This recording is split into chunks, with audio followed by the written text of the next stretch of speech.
தமிழ்நாட்டில் 10ஆம் வகுப்பு +1 மற்றும் +2 மாணவர்களுக்கு கடந்த மாதம் பொதுத் தேர்வு நடந்து முடிந்த நிலையில் மாணவர்கள் தேர்வு எழுதிவிட்டு தேர்வு முடிவிற்காக காத்திருக்கின்றனர். 12ஆம் வகுப்பு மாணவர்கள் பொதுத் தேர்வில் பெறும் மதிப்பெண்களை வைத்தே தங்கள் உயர்கல்வியை தீர்மானிக்க முடியும் என்பதால் மிகுந்த ஆர்வமாக ரிசல்ட்டிற்காக காத்திருக்கின்றனர். ஆனால் தேர்வில் எதிர்பார்த்த முடிவு கிடைக்காமல் மாணவர்கள், பெற்றோர்கள் மன அழுத்தத்திற்கு ஆளாவது உண்டு. என்னதான் உயர்கல்விக்கு மதிப்பெண் முக்கியம் என்றாலும் அதை தோல்விகளை கடந்தும் வெற்றி பெற முடியும். இதுபோன்ற சூழ்நிலைகள் எதிர்கொள்ளும் மாணவர்களுக்கு பெற்றோர் துணையாக இருக்க வேண்டும். தேர்வில் வெற்றியை தவறவிடும் மாணவர்களும் தங்கள் சக மாணவர்கள் போல இதே கல்வியாண்டில் உயர்கல்வியில் சேர்ந்து படிக்க முடியும். இது குறித்து டுட்டோரியல் ஆசிரியர் கூறுகையில், 2024-25ஆம் ஆண்டு கல்வியாண்டிற்கான தேர்வு 10ஆம் வகுப்பு, 11ஆம் வகுப்பு, 12ஆம் வகுப்பு ஆகிய மூன்றுக்கும் தேர்வு முடிவடைந்திருக்கிறது. 12ஆம் வகுப்புக்கான தேர்வு முடிவுகள் இந்த மாதம் 9ஆம் தேதி வருவதாக அரசு அறிவித்துள்ளது. 11ஆம் வகுப்புக்கும் 10ஆம் வகுப்பிற்கும் அடுத்த இதே மாதத்தில் 15ஆம் தேதி ரிசல்ட் வரும் என்று அறிவிக்கப்பட்டிருக்கிறது. இந்த தேர்வில் யாராவது குறைவான மதிப்பெண் பெற்றிருந்தாலோ அல்லது தேர்வில் தோல்வி அடைந்திருந்தார்களோ அவர்கள் தங்களுடைய தேர்வு தாளுடைய ஸ்கேன் காப்பியை பெற்றுக்கொள்ளலாம். அப்படி ஸ்கேன் காப்பியை பெற்றுக்கொண்டதற்கு பிறகு அவற்றில் மார்க் குறைவாக இருக்கிறது அல்லது மதிப்பெண் போடாமல் இருக்கிறது என்று சொன்னால் அதற்கு ரீடோட்டலி இல்லை ரீவேல்யூஷன் ரெண்டுக்கும் அப்ளை பண்ணலாம்.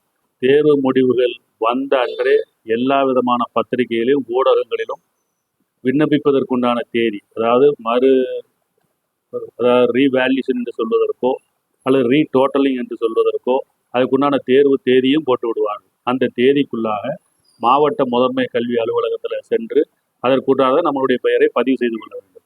அப்படி பதிவு செய்ததற்கு பிறகு அந்த ஸ்கேன் காப்பியை அப்படியே டவுன்லோட் பண்ணி நெட்டில் அரசு சொல்லக்கூடிய அந்த நாளில் பெற்றுக்கொள்ளலாம். அதில் ஏதாவது திருத்தங்கள் இருந்தால் அது குறித்தான ரீடோட்டலிங்கோ ரீவேல்யூக்கோ போடலாம். இதுக்கு இடையில அந்த தேர்வுக்குண்டான தேதி, விண்ணப்பிப்பதற்குண்டான தேதியை அறிவிச்சா அந்த விண்ணப்ப தேதிக்குள்ள தேர்வுக்குண்டான பணத்தையும் செலுத்திடணும். என்ன காரணம்னா அந்த தேர்வுக்கான பணத்தை கெட்டலை அப்படின்னா அது முடிஞ்சு போச்சுன்னா இந்த வாய்ப்பை நம்ம இழந்துருவோம். ஆகவே அந்த ரீடோட்டலிங் போடும் போதே அந்த தேர்வுக்கு விண்ணப்பிக்கக்கூடிய தேதி போட்டிருந்ததுன்னா அதற்கு உரிய பணத்தை கட்டிடணும். தேர்வில் அதிக மதிப்பெண்ணை பெற்றுவிட்டோம் அப்படின்னு சொன்னால் அந்த மார்க் ஷீட்டு புது மார்க் ஷீட்டு நமக்கு கிடைச்சிரும். அந்த என்ன திருத்தம் இருக்கோ அந்த திருத்தத்துக்குண்டான மதிப்பெண் பற்றி நம்ம கைக்கு வந்துடும். ஆனால் திரும்ப தேர்வு எழுத வேண்டிய அவசியம் இல்லை, மேற்கல்வியை நம்ம தொடரலாம். இது முன்னாடி தமிழகத்தினுடைய முதலமைச்சராக இருந்த புரட்சித் தலைவி ஜெயலலிதா அவர்கள் தான் இந்த உடனடி தேர்வு என்பதை அறிவிச்சாங்க. எதற்காக அப்படின்னாச்சுன்னா இதில் ஃபெயில் ஆகிட்டாங்கன்னா இடையில செப்டம்பரில் தான் எழுத முடியும். அப்போ அவர் உடனடியாக மேற்கல்வியை தொடர முடியாது என்பதற்காக தான் மேற்கல்வியை தொடர்வதற்குண்டான வாய்ப்பை உருவாக்கி கொள்வதற்கு தான் ஜூன் ஜூலையில் சப்ளிமெண்டரி எக்ஸாம் என்று சொல்லப்படக்கூடிய உடனடி தேர்வு அறிவிச்சிருக்காங்க. ஆக 2 வாய்ப்பு இருக்கு.